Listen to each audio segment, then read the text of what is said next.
Kumusta ang biyaheng natagal ko daw? Finally mga darling, no more sana all. First time nga naming magbakasyon dito darling sa Albay. Kaya naman kahit magastos ay, trinay pa rin talaga namin mag-ATV. Ito nga ang ATV darling ay isa sa pinaka-the best na activities dito sa Albay. Oh darling, sa tanda kong to kahit na ako'y Bicolana, hindi pa rin talaga ako nakapag-try mag-activities ngayon lang.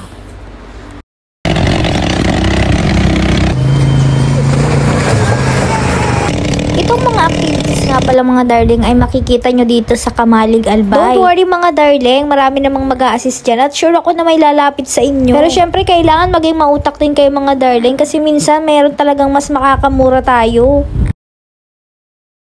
Kaya nga para mas makamura kami mga darling ay isang ATV nga lang yung in-avail namin. At okay naman, kasyang-kasya kami.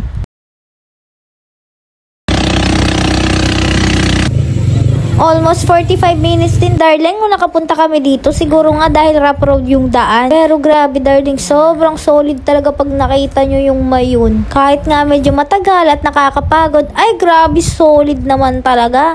Mawawala talaga ang stress mo sa buhay. Totoo talaga na pag nakita nyo yung mayon mga darling, ay ang ganda. Sing ganda ko.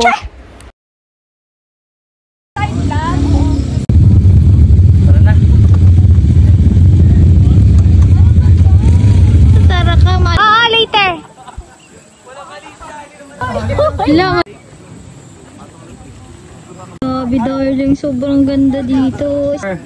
The Beast. Grabe darling, wala na talaga akong masabi.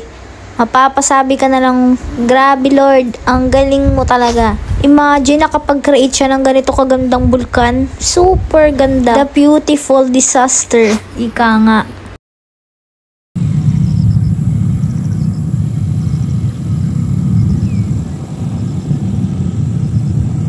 After nga namin mag-ATV mga darling, dumiretso na nga kami dito sa may simbahan. Ito nga pala yung sinasabi na lumubog daw nung pumutok yung bulkan. Napakaraming tourist spot nga dito mga darling pero hindi na namin nalibo. After kasi namin dyan sa simbahan ay umulan na ng malakas. Kaya umuwi na din kami mga darling dahil for nagutom na nga ang mga person. Yun nga lang for today's video mga darling. See you again next vlog. Don't forget to like, share, and subscribe!